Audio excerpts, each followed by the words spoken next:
السلام علیکم وعلیکم السلام۔ بسم اللہ الرحمن الرحیم۔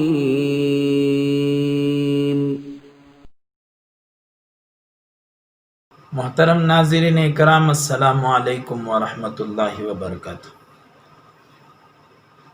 میں اس سے پہلے آپ حضرات کے سامنے حاضر ہوا تھا ابا جان کے انتقال کی خبر اور کچھ اوصاف لے کر۔ اس کا مقصد یہ تھا کہ آپ ابا جان کے لیے دعائے مغفرت فرمائے۔ الحمدللہ کئی افراد نے مجھے فون بھی کیا اور دعائے مغفرت فرمائی۔ اللہ تعالیٰ سب کو جزائے خیر عطا فرمائے، اور دعا گو ہوں کہ اللہ تعالیٰ جن کے ماں باپ دنیا کے اندر باحیات ہیں، اللہ تبارک و تعالیٰ ان کا سایہ ان پر تا دیر قائم و دائم فرمائے، اور جن کے ماں باپ دنیا سے رخصت ہو چکے ہیں اللہ تعالیٰ ان کو کروٹ کروٹ جنت نصیب فرمائے۔ اور ہمارے اس مدرسے جامعہ اسلامیہ احمد حسین کے سلسلے میں بھی آپ حضرات سے گزارش ہے، جو کہ قدور طور رام نہڑی میں ماگڑی تعلق میں مدرسہ قائم ہے، دعا فرمائیں کہ اللہ تعالیٰ اس مدرسے کو تا قیام قیامت جاری و ساری فرمائے، اور ہمارے لیے ذخیرہ آخرت اور ثواب جاریہ بنائے۔ محترم ناظرین اکرام، آج میں آپ حضرات کے سامنے وضو کے اور غسل کے فرائض بیان کروں گا، اس لیے کہ میرا ایک یوٹیوب چینل چل رہا ہے جس میں بیانات، نعتیں وغیرہ ڈالا کرتا ہوں۔ کئی افراد نے مجھ سے کہا، مصلیوں میں سے اور دوست و احباب میں سے، کہ مختصر چھوٹے چھوٹے مسائل جو عوام کو معلوم نہیں ہوتے، ان مسائل کا تذکرہ آپ کریں تاکہ عوام کے عمل کرنے میں آسانی ہو۔ اللہ تعالیٰ جزائے خیر عطا فرمائے ان لوگوں کو، مجھے بھی بہت اچھی بات لگی۔ میں نے سوچا کہ سب سے پہلے غسل کے فرائض آپ حضرات کے سامنے رکھوں، پھر وضو کے فرائض رکھوں، اس لیے کہ غسل کے فرائض اگر پوری طرح سے ادا نہ کیا جائے تو غسل نہیں ہوگا، جب غسل نہیں ہوگا تو وضو نہیں ہوگا، اور جب وضو نہیں ہوگا تو پھر آپ کی نمازیں، آپ مسجد میں جا نہیں سکتے، نمازیں نہیں ہوتی اور عبادتیں قبول نہیں ہوتی۔ تو اس لیے میں نے سوچا کہ سب سے پہلے غسل کے فرائض آپ حضرات کے سامنے بیان کروں۔ اس سے پہلے میں آپ حضرات کو بتا دوں کہ ایک علاقے میں ایک ڈاکٹر صاحب نے مجھ سے پوچھا تھا کہ مولانا میں نے سنا کہ غسل میں بھی فرائض ہوتے ہیں۔ میں نے ڈاکٹر صاحب سے پوچھا کہ آپ کی شادی ہوئی کتنے سال ہو گئے؟ تو انہوں نے کہا کہ 18 سال کی میری بیٹی۔ تو آپ اندازہ لگائیں ان کے نمازوں کا عالم کیا ہوا ہوگا، ان کی عبادتوں کا حال کیا ہوا ہوگا۔ اس لیے میں نے سوچا کہ سب سے پہلے غسل کے فرائض آپ حضرات کے سامنے رکھوں، پھر وضو کے فرائض آپ حضرات کے سامنے رکھوں۔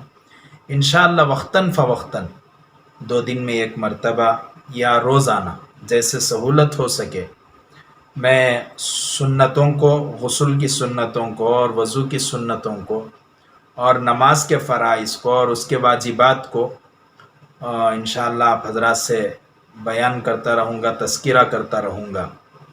آپ حضرات سے گزارش ہے کہ اسے دیکھیں اور سیکھیں اور میرے حق میں بھی دعا فرمائیں۔ انشاءاللہ اس ویڈیو کے علاوہ اتوار کے دن جنت کے دلکش مناظر کے نام سے قسط وار آپ حضرات کے سامنے قرآن اور حدیث کی روشنی میں ویڈیو ڈالی جائے گی، جس میں جنت کے دروازے کا تذکرہ ہوگا، جنت کی نہروں کا تذکرہ ہوگا، اور جنت کے حال احوال کا تذکرہ ہوگا، وہاں کے پھل اور پھول کا تذکرہ ہوگا، وہاں کی ہواؤں کا تذکرہ ہوگا، دروازوں کے اقسام اور درجات کا تذکرہ ہوگا، اور اس کے ساتھ میں اللہ تبارک و تعالیٰ کن اعمال کی وجہ سے جنت میں داخل فرماتے ہیں، اور جنت کا طلب کرنا کیسا ہے، اور جنت اللہ سے کیا دعا کرتی ہے۔ انشاءاللہ یہ ساری چیزیں آپ حضرات کے سامنے آئیں گے۔ آپ سے گزارش کروں گا کہ اسے بھی اتوار کے دن دیکھیں۔ آج میں آپ حضرات کے سامنے وضو کے پہلے غسل کے فرائض رکھوں گا، غسل میں 3 فرض ہیں، غسل میں 3 فرض ہیں۔ نمبر 1 کلی کرنا، نمبر 2 ناک میں پانی ڈالنا، نمبر 3 پورے جسم پر پانی بہانا ایسا کہ ایک بال برابر بھی سوکھا نہ رہے۔ کلی کے سلسلے میں حضرات علماء فرماتے ہیں کہ غرغرہ کر لیا جائے تو بہت بہتر ہوگا، اس لیے کہ غرغرہ کے کرنے سے کلی پوری طرح ادا ہو جاتی ہے، تو اچھی طرح کلی ادا ہو، اس لیے غرغرہ بہتر ہے، غرغرہ کر لیں۔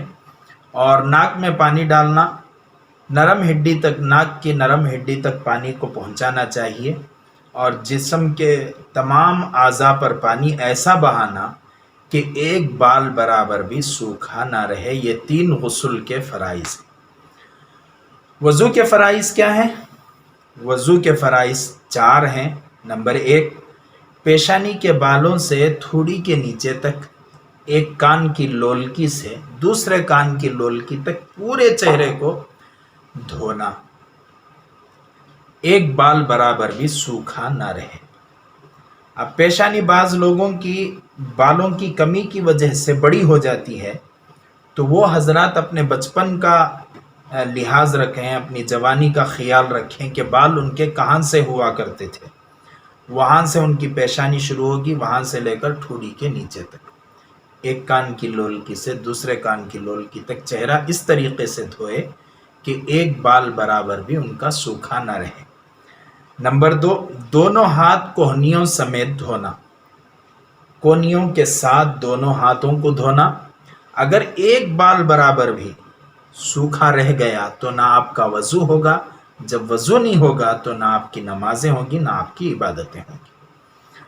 بعض مرتبہ میں نے دیکھا کہ نماز کے رکعت کے چھوٹ جانے کے خوف سے لوگ جلدی میں وضو بنا کر بھاگتے ہیں، تو کوہنیاں سوکھی رہ جاتی ہیں، یا کوہنیوں کو نہ ملنے کی وجہ سے کوہنیوں کے درمیان میں جو لکیریں ہوتی ہیں وہ سوکھی رہ جاتی ہیں۔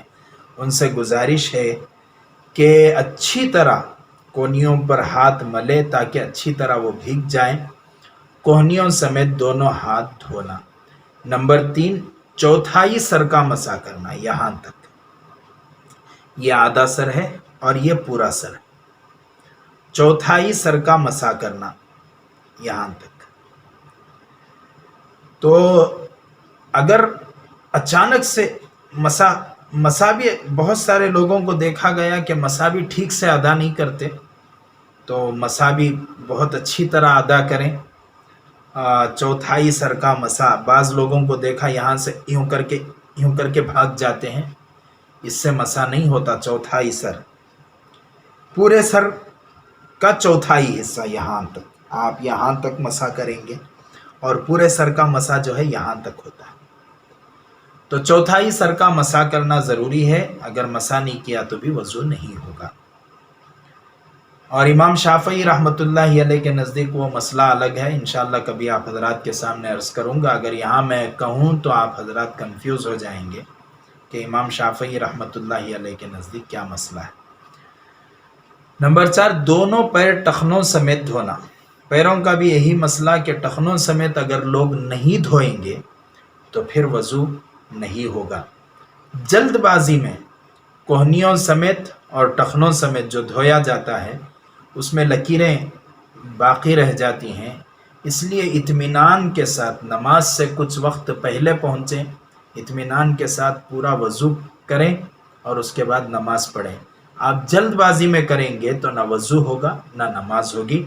انشاءاللہ اگلی قسط میں آپ حضرات کے سامنے وضو کے اور غسل کے سنتیں آئیں گی، ایک ایک سنت آپ حضرات کے سامنے پیش کروں گا۔ اس کے بعد فرائض نماز اور شرائط نماز آئیں گی، اور پھر سنن نماز اور واجبات نماز کو بھی آپ حضرات کے سامنے پیش کروں گا۔ اگر اس کے متعلق کسی کا کوئی مسئلہ ہے تو کمنٹ باکس میں اس مسئلے کو بیان کریں، انشاءاللہ معلوم ہے تو مسئلہ فوراً بتا دیا جائے گا، اگر نہیں تو انشاءاللہ دیکھ کر آپ حضرات کو بتایا جائے گا۔ آمین وآخر الدعوانا ان الحمد للہ رب العالمین۔